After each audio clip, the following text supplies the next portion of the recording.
नमस्कार। मैं सुमित्रा गुप्ता सखी आज आपके सामने आज के परिवेश की जो सच्चाई है वो प्रस्तुत करने का प्रयास कर रही हूँ। मेरा लेख का नाम है विकृत मानसिकता, तबाही तबाही सिर्फ तबाही। हाहाकार मचा हुआ है, चारों तरफ हाहाकार मचा हुआ है। व्योम, अंबर, अग्नि, धरातल, वायु, दिग दिशाओं में यानी सर्वत्र ही हाहाकार मचा हुआ है। सर्वत्र हाहाकार की गूंज सुनाई पड़ रही है। इसका कारण क्या है ये हम आप सभी बखूबी जानते हैं। इसका कारण है संस्कार और संस्कृति का ह्रास। विदेशियत का रंग ऐसा चढ़ाया हमने कि हम अपने स्वयं के संस्कार भूल गए। आज हर कोई मनमानी पर तुला हुआ है। किसी को किसी से मतलब नहीं कि उसको दुख पहुंच रहा है, उसको पीड़ा हो रही है, उसका किसी को भान नहीं। सभी लोग बस अपनी मनमानी पर तुले हुए हैं। जैसे भी हो धन आए, जैसे भी हो हमारी वासनाओं की पूर्ति हो, बस सभी लोग इसी धुन में लगे हुए हैं। हमारी मानसिकता दिन पर दिन बहुत ही गिरती जा रही है। हमारा सोच विचार, आहार व्यवहार, खान पान सब कुछ हमको तबाही की तरफ ले जा रहा है। ऐसा नहीं कि सभी लोग ऐसे हैं। सचमुच अगर कहा जाए कि जो थोड़े लोग सतशास्त्रों का अध्ययन कर रहे हैं, सतशास्त्रों का पठन पाठन कर रहे हैं, तो कहा जाए उन्हीं के कारण ये सृष्टि अभी बची हुई है। बहुत दुख होता है ये सब देखकर, मार काट देखकर बहुत दुख होता है। क्या करें क्या ना करें, इसी उधेड़ बुन में सब रहते हैं। स्वार्थपरता इतनी हावी हो चुकी है कि हम अपने परिणामों को भी नहीं सोचते। स्वार्थपरता में हम अपने स्वयं का ही नाश करने पर तुले हुए हैं। स्वार्थी होने का अर्थ होता है कि अपने लिए चाहना, अपने हित के लिए चाहना, लेकिन आज हमने अपना हित भी छोड़ दिया है। हम इतने इंद्रियों के गुलाम हो चुके हैं कि हमने अपना हित भी छोड़ लिया है। संयम, सदाचार, मर्यादाएं सब लुप्त प्राय हो रही हैं। संस्कारों के बिना भला प्रतिष्ठा मिल सकती है क्या, या प्रसन्नता मिल सकती है क्या? कदापि नहीं। क्योंकि प्रतिष्ठा तो बाहर से आती है, लेकिन प्रसन्नता भीतर होती है। इसलिए हमको संस्कारी तो बनना ही पड़ेगा। हमको लौटना पड़ेगा अपनी संस्कृति के लिए, अपने संस्कारों के प्रति। आधुनिकता की अंधी दौड़ में हम यंत्रवत हो गए हैं। हम अंधी दौड़ लगा रहे हैं। विदेशियत के रंग ढंग में ऐसे रच बस गए हैं कि हमको कुछ सूझता ही नहीं है। हम बहुत बौने होते जा रहे हैं। हम अर्धनग्न होते जा रहे हैं। ऐसे ऐसे कांड देखने को मिलते हैं कि दिल दहल जाता है।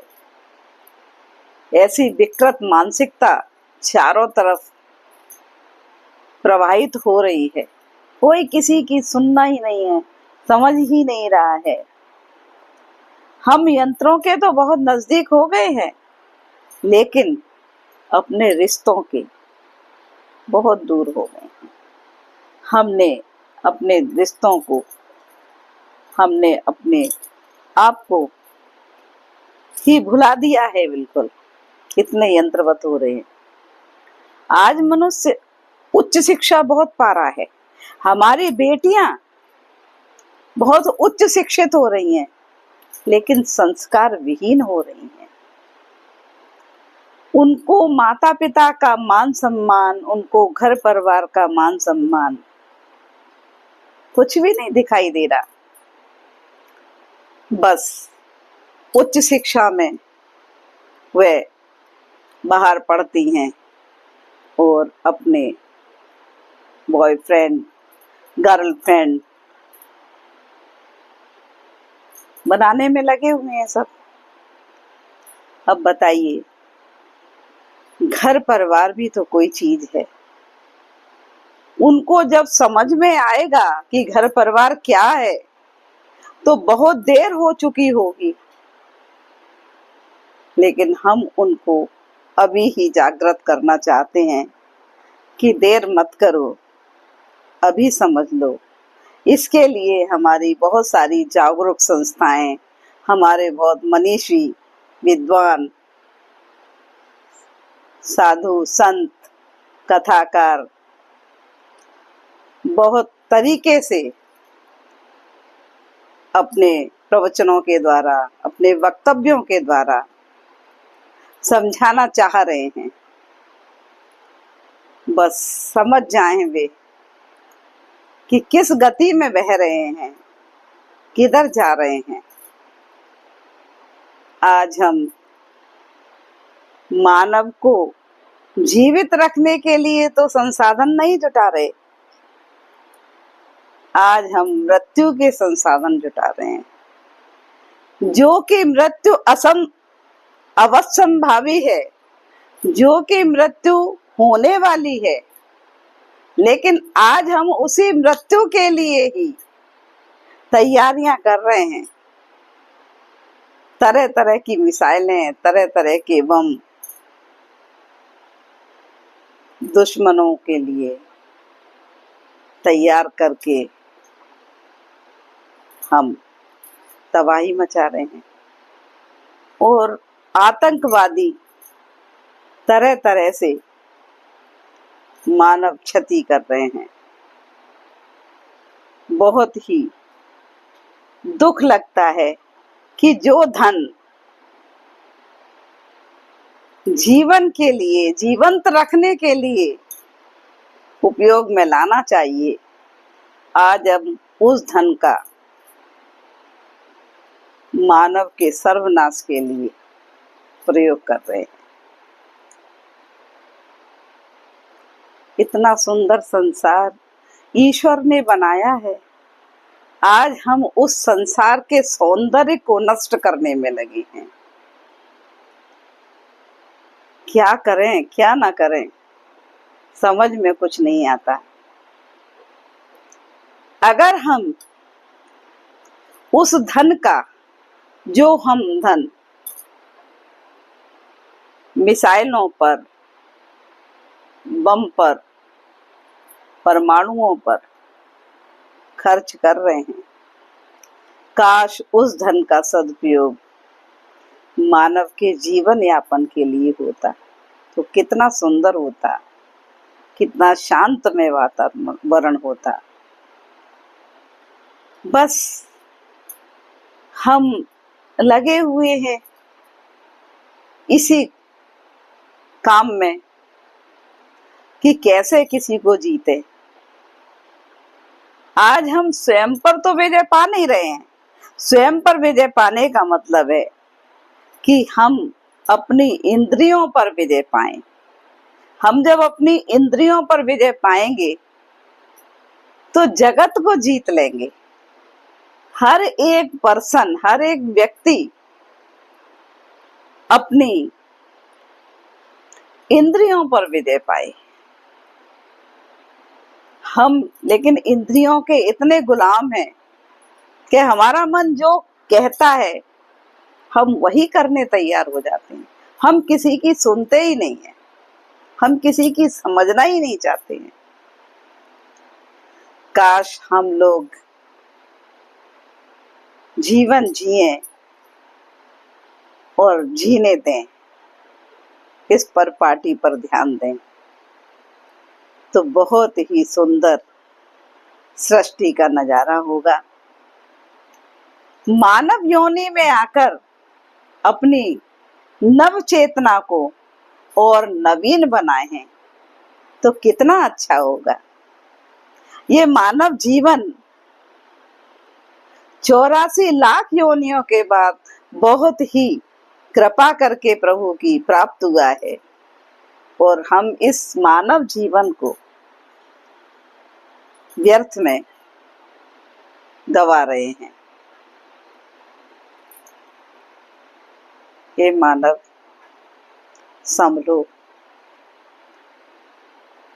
मानव संभलो। हम अपने अंदर सद्गुणों का, सद्विचारों का, सदाचरणों का, सुसंस्कारों का समायोजन करें। मेरी विनती है, जो भी इस वीडियो को देखे, मेरी इस प्रार्थना को सुने, हम अपने अंदर सद्विवेक जगाएं, सद्बुद्धि लाएं, सद्विचार लाएं, सुसंस्कारों को गति प्रदान करें। तभी हम अपनी इस विकृत मानसिकता के कारण जो तबाही हो रही है उसको रोक सकेंगे।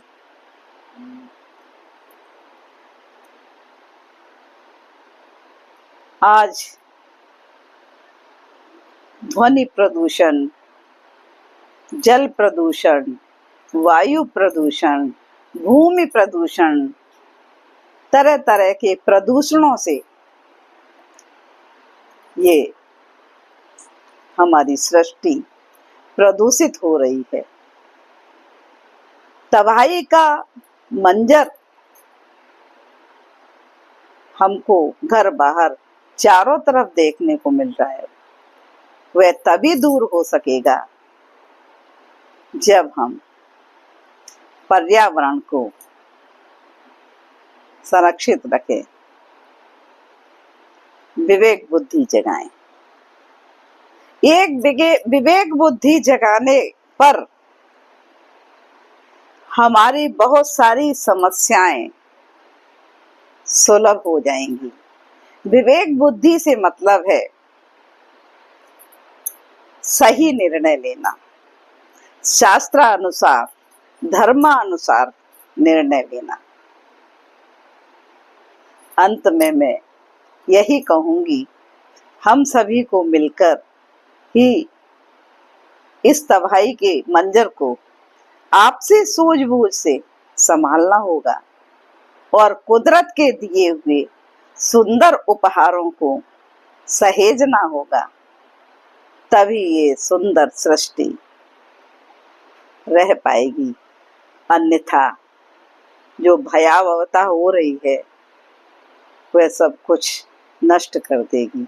इन्हीं शब्दों के साथ मैं अपनी वाणी को विराम देती हूँ और आशा करती हूँ कि आप सभी मेरे इन मनोभावों को समझेंगे और इस पर विचार और अमल भी करेंगे।